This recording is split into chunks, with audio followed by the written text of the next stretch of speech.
Welcome to Hard Talk from Johannesburg. I'm Stephen Sacker. South Africa is a proud democracy, and in democracies, voters get to give their verdicts on their leaders. It's called accountability, and it might be about to bite the ruling African National Congress. They've been in power here for 29 years, since the apartheid system was overthrown, but right now, South Africa is in a big mess with a protracted energy crisis, shocking levels of unemployment and inequality, and systemic corruption. My guest is the Secretary General of the ANC, Fikile Mbalula. Is his party about to pay the price of failure?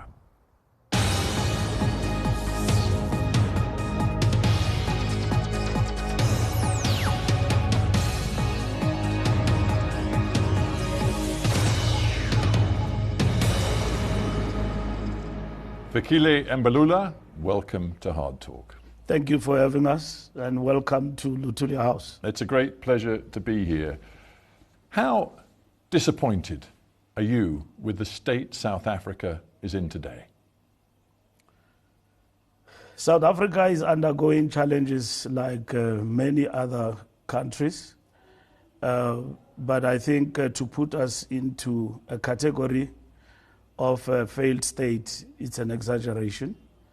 I can give... But you think that's a conversation that South Africans are having amongst themselves? Well, it comes from pockets of the powerful thinkers in the country who project us as displaying characteristics of a failed state. Of course, we may not be too defensive to that. If certain things are not resolved, we will become a failed state. But we are not journeying towards that direction. But the reality is that if you are a young South African reaching adulthood today, you only have a 1 in 2 chance of actually finding a job. 50% of young people are out of work. A state should be able to provide work for its people, should ensure that the economy functions. We have a South Africa today where 60% of your people are living under the poverty line.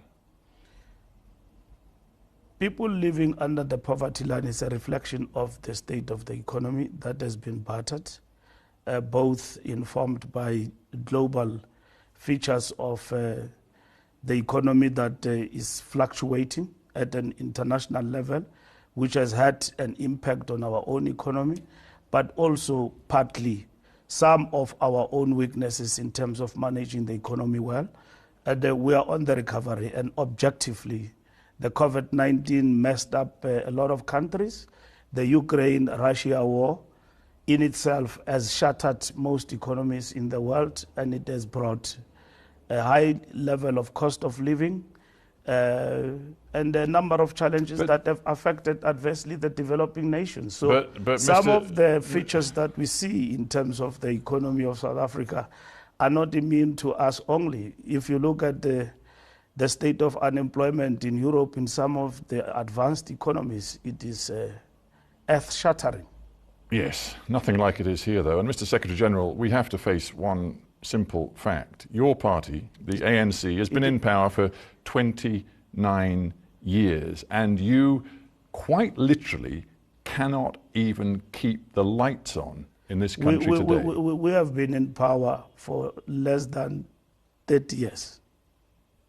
And in that... 3 decades, and you can't keep the lights on. From 300 years of deprivation and a mismanaged country and the economy, we have been able to cushion our people from the worst in these 30 years, and we still regard ourselves a young democracy.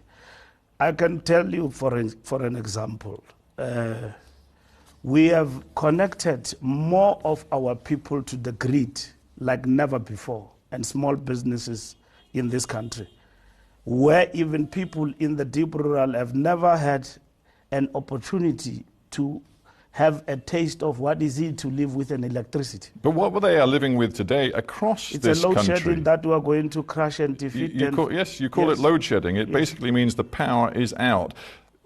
Where we are sitting in headquarters right now, the power was out until literally 5 minutes ago. It's going to go out again late this afternoon for another 2.5 hours. People in your country are going to go home from work tonight. They're going to sit in their homes and they are going to sit in candlelight with no power. Are you not ashamed that after 3 decades in power, controlling Eskom, the power company, which is a state-owned enterprise, are you not ashamed that this is the reality? Can I explain to you? The problem of South Africa's load shedding is a challenge of demand and supply. We did so much for this country, connecting businesses and our people to the power grid, and we did not balance that with infrastructure development as the long-term strategy. And that has actually affected us. But it doesn't mean that we'll not get out of it. Yeah. The former President Thabo Mbeki has said that for years and years and years, Eskom, which is a state-owned enterprise, told the ANC government that without massive investment in the energy sector, they would not be able to provide enough power for this country. At the time, Mbeki says the ANC refused to listen. He said recently, Eskom was right, we in the ANC were wrong. You have to own this crisis. What I'm saying to you, it might not be sufficient for you to understand when I talk about an imbalance in terms of energy supply and demand. That did not balance with the rollout of infrastructure development. We have built power utilities, but we did not refurbish some. And that coincides with our plans in terms of addressing the just transition. Decommissioning some of the utilities also has affected the progress that we seek to make to maintain the lights on. But all of that has now been addressed and is being attended to. Yeah, you say this is all being addressed. South Africans would only wish that were true. The acting CEO of Eskom said the risk of stage 8 outages this winter is extremely high unless things change. And right now, they don't look as though they're going to change. What they have said to us and the plan that they are implementing to address the surge of winter power failures, they will stabilize that through diesel. But we're not looking at short-term measures. We're looking at the totality of things that we need to do to solve this problem of load shedding. The renewables, how do we deal with that? But how do we also deal with the capacity which we've got of nuclear? And then how do we deal with the question of maintenance and the refurbishment of our plants? And that is what is important. Mr. Secretary General, you're not being straight with the South African people. You said just hours ago that this problem will be solved by the end of the year. There is not one person inside Eskom, inside the energy sector, who believes that to be true. Indeed, the chair of Eskom said just a few months ago, this will continue for the next 2 years. We have given government and all our ministers that not even before end of the year, everything must be done to do away with load shedding. That's what we have said. And if that, in terms of our projection, could happen before end of the year, we are happy about that. This load shedding has just made a mess of our country and projected us as something else. It's costing you, according to your Reserve Bank, it's costing you at least 2% of GDP. Absolutely. You can't afford that. We can't afford that, and that is why we are focused in terms of dealing with it. It is an Achilles heel, and I can't tell you tonight or any time that this is an easy matter for our government. Surely, after COVID-19, this is the biggest challenge that has actually faced us internally. It's very candid of you to say this is an Achilles heel, because Achilles heels tend to bring people down. And if this continues, it will bring the ANC down, won't it? It will affect the fortunes of the ANC to register outright majority. It will. If ever it is not dealt with decisive, it will affect, but it will not take ANC totally out of power. Mr. Secretary General, isn't the truth that this load-shedding crisis is going to have such a damaging impact on the ANC because it not only reveals strategic incompetence going back decades, but it also reveals systemic corruption? Andre de Ruyter, the former CEO of Eskom, he has said that organized criminal cartels have been operating inside the state-owned energy company. He says that the ANC knows about it. One senior minister acknowledged it to him and said, to paraphrase him, that the comrades have to eat. And another senior figure inside the ruling party, according to Mr. de Ruyter, was actively involved in the systemic corruption. The less said about de Ruyter, the better, because it's too embarrassing? He should be telling us that these are the steps he has taken. The minister is not the minister of the maintenance of law and order and the maintenance of justice in this country. But if he reports systemic criminality linked to the ANC, don't you want to know about it? All what he could do that is best in terms of dealing with the challenges that are facing Eskom was to write a book, which is not conclusive, all in all, including giving us, that is why I've taken him to court and I'm suing him, not for money, but for saying to him, bring what you're saying to the fore, because you failed as an agent of the law in the position that he occupied to take that matter to law, because there are laws in this country that require him as a chief executive officer not to seek permission from a politician, but to take it to law enforcement. Told ministers, he certainly told Mr. Pravin Gordhan, Public Enterprise Minister. Minister Gordhan is not a minister of police or even commissioner of police. He's a minister. And if Minister Gordhan could be implicated in corruption or any other minister, why will de Ruyter go and report him to a politician and not report to his counterparts, Batoyi and everybody, and say, help me, there is corruption. Give me the names and take that to law enforcement. You've got a partner in me in fighting corruption. That's all what I'm saying on behalf of the ANC. And I'm not interested in his shenanigans about posturing and all of that. All right, but doesn't matter. The basic point that the South African people are interested in is who is on the take, who is corrupt inside the government. And what we know, not from Mr. de Ruyter, but what we know from the Zondo Commission, which has been painstakingly looking at this so-called state capture, where money that should go to help the people of this country build a better country is being siphoned off by criminals and their partners in government. What we know is that 14 billion rand of Eskom contracts went to state capture, to criminality. We know that 41 billion rand was looted from Transnet, the main transport state-owned enterprise, by state capture. This is not for discussion. The Zondo Commission has investigated, and that's what it found. Who established the Zondo Commission? It's the ANC.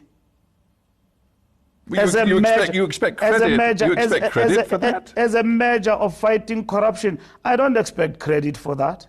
I'm saying, do not be economic with your projection of the past as though it was not dealt with. That's the problem you people are all about. There was Zondo Commission, it simply fell from the sky, it happened on its own. The ANC was just folded arms and allowed corruption to deal with. Can a failed state do that?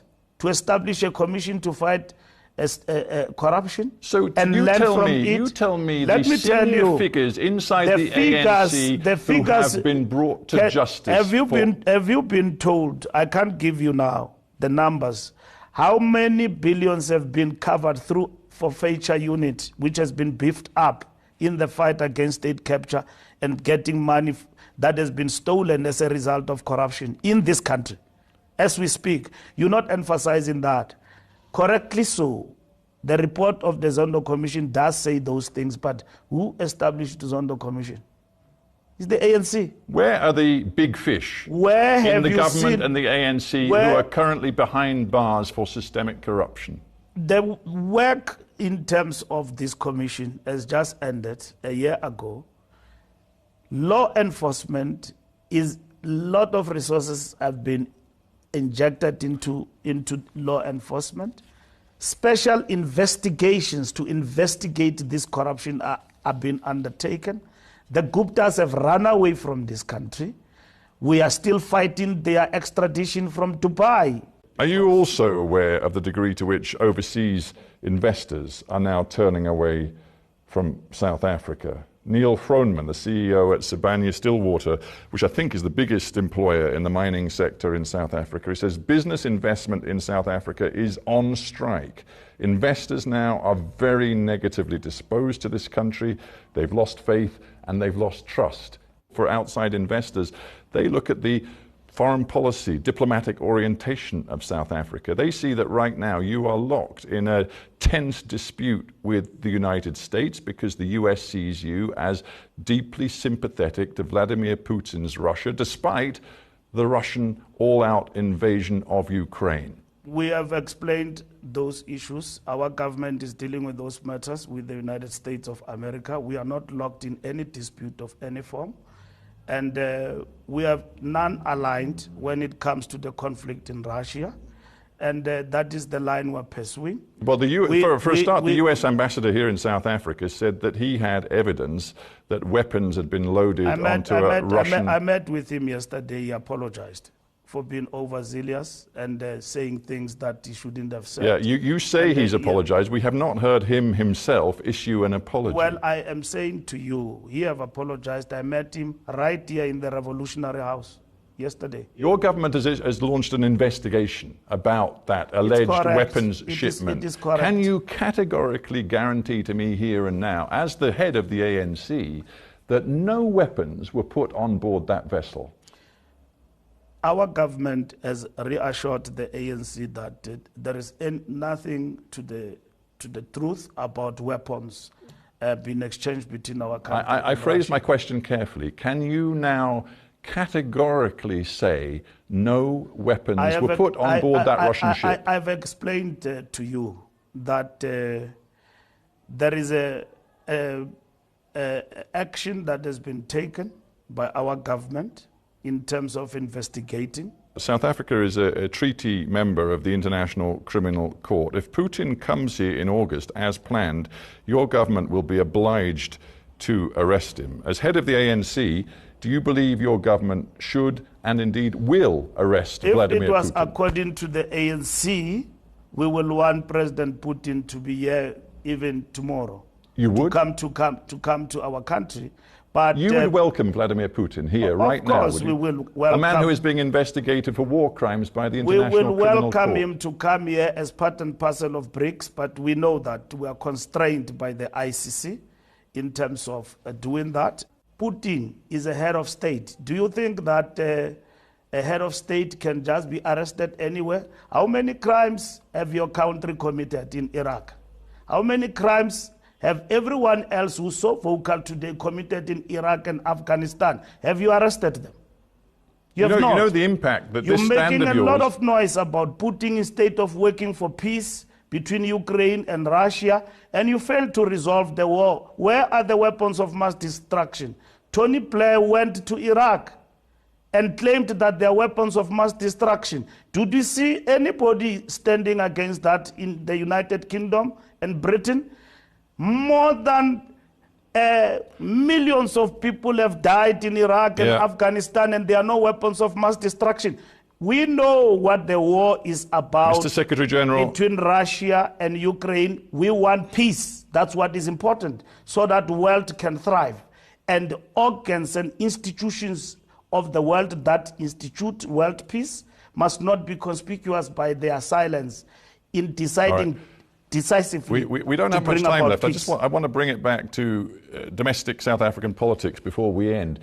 You acknowledged with me very candidly that the load shedding is causing real political damage to the ANC. You called it an Achilles heel. You know the opinion polls show that the ANC right now is sunk well below the 50% mark in terms of support, which means in the 2024 election it is highly likely you will not win a parliamentary majority. You're probably, if you can rule at all, going to have to rule by coalition.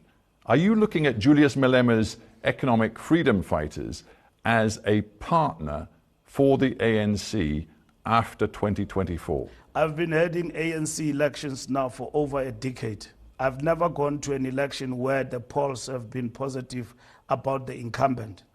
Because of the sense of incumbency, you will always be affected negatively by the polls. Well, forgive me, but in previous elections, the ANC has polled 60%, 70%. This time you're at the low 40s. No, we didn't. We were favored by the fortunes, our fortunes in the elections, because we're the new president, but the ANC polled below 50 in the last election and even before that election. Who will work with in the election going forward in terms of this country? We as the ANC, we're not working to achieve the result of a coalition. And just one more question about Malema. His manifesto commitments are quite clear. He'll tell South Africans if they vote for him, he is going to confiscate land without compensation. He's going to nationalize key industries, including the mines and the banks. If you are to do a deal with Malema, you will have to consider whether you're prepared to take on his program. We don't have dealings with anybody, and we don't looking at deals in 2024. We are working very hard for our people because we draw our mandate from our people. The dealings with anybody have not worked in terms of the local government elections and the coalitions, and that is why we have adopted a framework that must guide us. Most of the coalitions in this country have collapsed, and that is why as the ANC, we have been working with a framework of stabilizing the the coalitions in the hung municipalities. And South Africans can see for themselves that coalitions don't bear any fruit.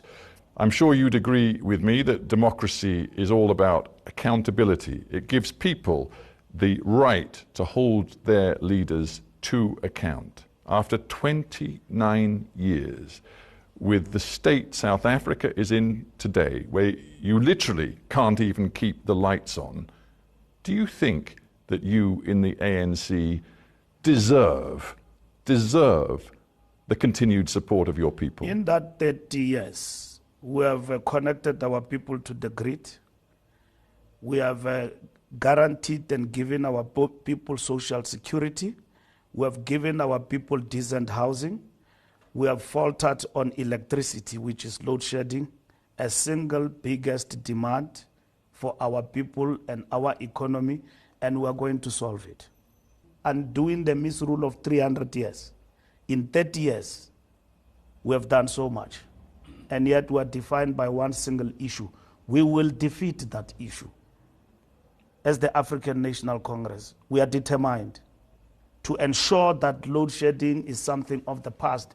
It does not erode everything good that we have done. Not that in that 30 years we did nothing wrong. We did falter. We made mistakes. We did veer away. We accept. And that is why we are determined to come back. We renew ourselves. We change things. We fight corruption. We fight even the possibility of degenerating to a failed state. That's what we are determined to do as the ANC. And we have to end there, but Fikile Mbalula, I thank you very much for being on Hard Talk. Thank you. Thank you very much.